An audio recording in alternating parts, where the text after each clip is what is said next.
Good morning from the Unquiet Library. We're speaking today with English teacher Lisa Kennedy and two of her American Studies students. They are part of an experimental one-to-one netbook project that's grounded in project-based learning. And today, Mrs. Kennedy and her students are going to share with us some differing perspectives on the possibilities as well as challenges of project-based learning versus traditional means of learning in this class. So, Ms. Kennedy, we're going to start with you. So basically, we've been trying to move away from lecture-based classroom into more project-based classroom and putting the ownership back on the students instead of the teacher, and us acting as more of a facilitator. Instead of the person who delivers the information, we kind of facilitate the learning as they go. So, what do you think the positives and negatives of this project-based learning versus lecture is? As for positives, I would say it's fun to do, and it kind of brings out the creative aspect of all students. As for the negatives, it doesn't really teach me everything that I would need to know to pass the test, and I feel that's where I struggle with it. And I'm more comfortable with lecturing because I know that I'm actually being taught what I'm going to be tested on. Maybe a little more, but nothing less. What do you think? Why do you think that the projects don't necessarily prepare you for the test? Because they do have information on the topics and they do teach you, but you can't be positive that they're teaching you everything you're going to be tested on. And why do you think? Do you think that that has to do with the fact that maybe you don't trust that your classmates are gonna can put all the information that they need to in their particular project, so that you're not receiving that? Maybe, because not all the students are as willing or as headstrong to do the actual work the right way. It's kind of biased. Well, I think that you're both raising some valid, legitimate concerns, issues of trust and building community with our classmates, and then the issue that I think many people are facing as we do more of this project-based kind of inquiry-driven learning, finding the right assessment pieces, and it's particularly challenging for all of you because you have big standardized tests sitting out there that conform to that one model, an objective style test. And so I think that's definitely something that you're sharing that a lot of people are struggling with. How do we do this project-based learning, and how do we build trust and be mindful of the standardized tests that we know that we want you to be ready for, but at the same time give you assessment pieces along the way as well as at the end of the unit that really do reflect maybe different ways of knowing and learning that's happening in these projects. And this class is unique also because we're preparing for both an AP exam and an in-course test for two different subjects. So that does pose a problem in trying to create cross-curricular activities that are meaningful and cover the standards that we need to cover. So this student, she's done very well on the testing that we've done. So what is your opinion on the projects versus lecture? I think the projects go more in depth, and that helps me tie things together. But as far as lectures go, they give a more broad perspective, and also they kind of help prepare me for the test, just as he said. And despite both of these projects and lectures, I still have to study outside of school. So Absolutely. So how much would you say you study outside of class? I usually start studying the week before the test, and I go through vocabulary words, and I read through the chapters that we go over. Do you think you spend an adequate amount outside of class? I would say a lot. Out of class studying, I would say I start about the same time as her the week before the test. Maybe I spend a lot of time on the IDs, making sure Which are the terms that you need to know. making sure that I understand what each one is. I think I would probably need to spend more time on the actual going more in depth instead of just knowing what each term is and how each term correlates with each other, but also the hidden events that you have to read about. And I do study that, I just don't think I studied enough, which is also why the lecturing helps me. It kind of Ties it all together. ties it all together for me.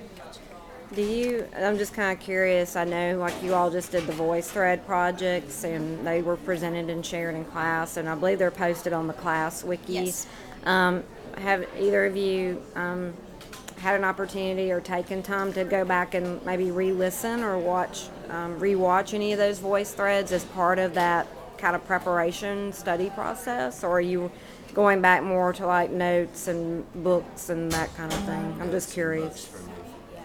And after we listened to the voice threads, our teacher actually talked about each topic and we wrote notes about it, and that's what I did that. And Mr. Ard, I believe, Yes, provided Mr. that recap, who's kind of the social studies end He's of the social this. studies part, and I handle the literature end of things. We have done voice threads, we've done glossaries, we have done, what else have we done? 13 colonies project. Prezzies. Yeah. Right now they're working on making either storybooks or animated videos to tell about the events of the Civil War. They're creating a character that lives through that time period and experiences the events as they happen.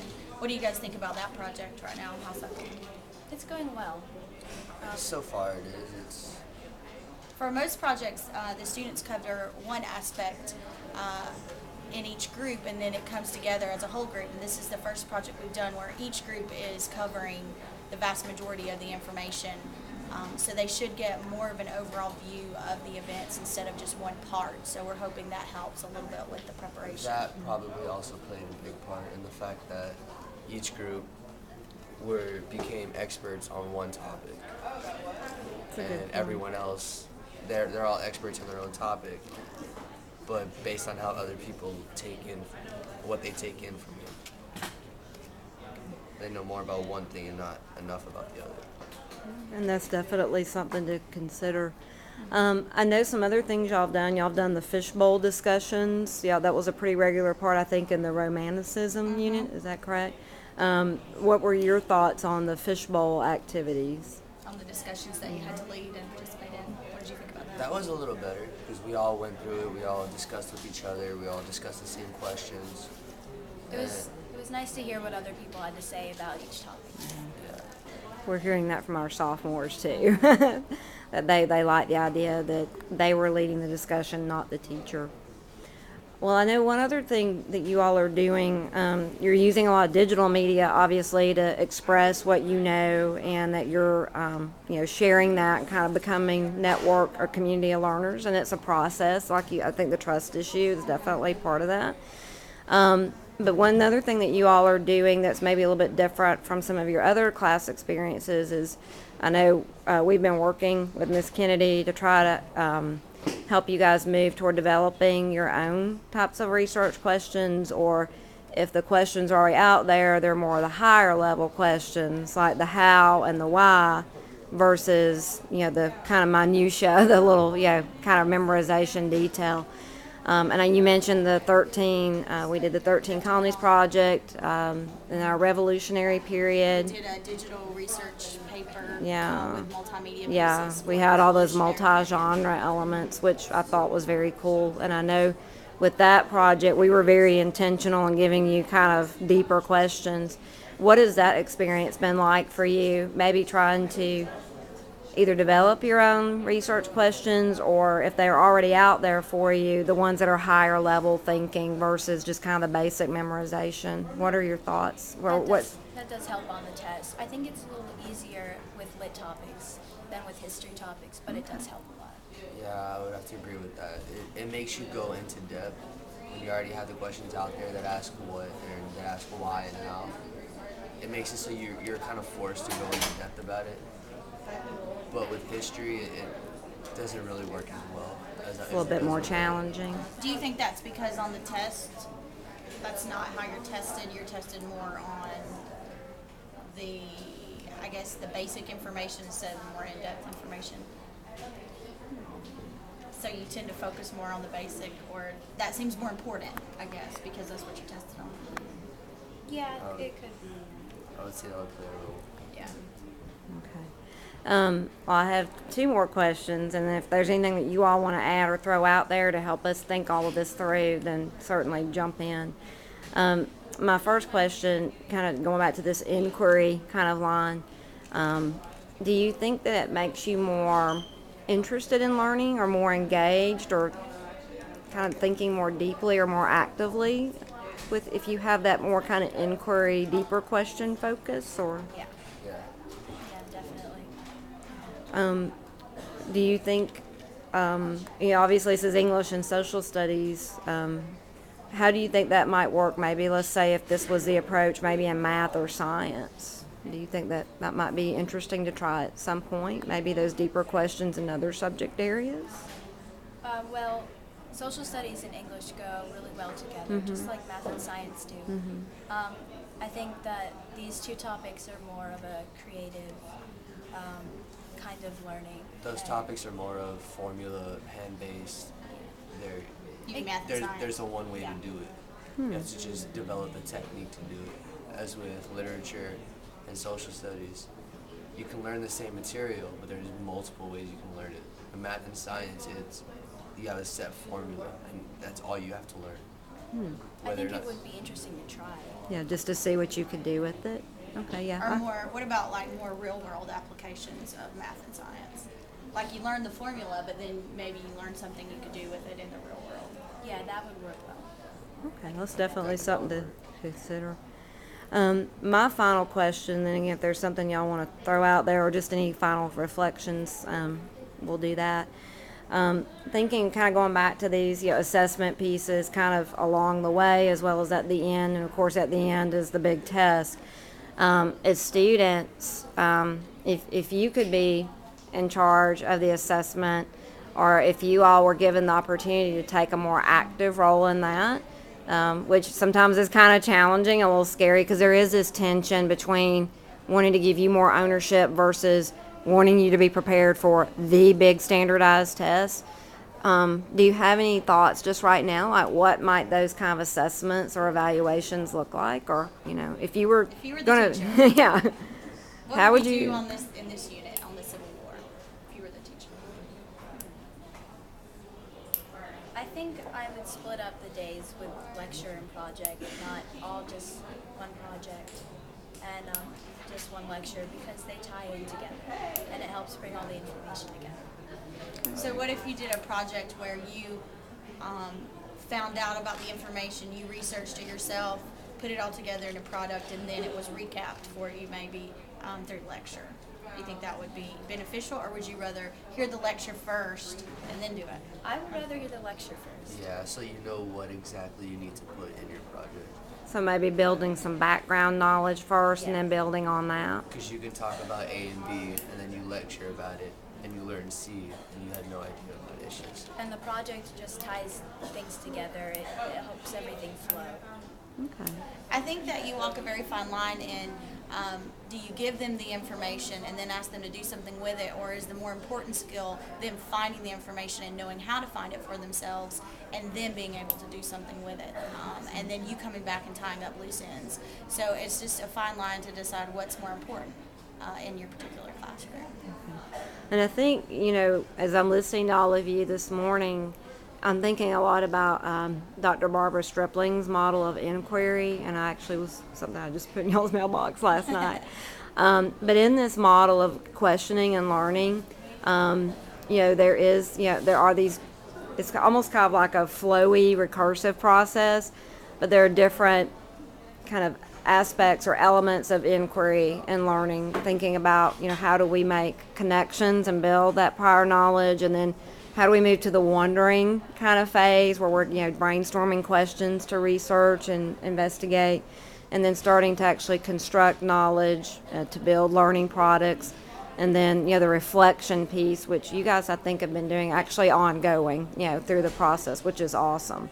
So these are definitely, that model, I think, kind of jives, if you will, kind of speaks to some of these issues that we're thinking about, and again trying to be mindful of these different outside forces that we have to take into consideration as we think about our learning and content and the way that we do it. And certainly we're going to be excited to continue to kind of ask these questions and try to problem solve it together and continue to tweak and fine tune the process as we figure it out on our journey of learning. Are there any final closing thoughts or reflections or observations that you have, after the first, we've been at school, what, 12 weeks. 12 weeks, that kind of strike you or that you think might be important for other students or librarians or teachers to know who might be kind of trying to pursue this model of learning in any subject area? It's something that's definitely, you need to get used to it. It's not something that you can just jump into and understand right away, but it helps a lot and it's definitely worth trying. And it's definitely something that if you're going to try it, you have to be willing to try it right. Don't just do the project just to do it. You got to actually know what you're doing and do it right. It's Yeah. not something that can be done halfway, and it's not a class for somebody who's not willing to learn.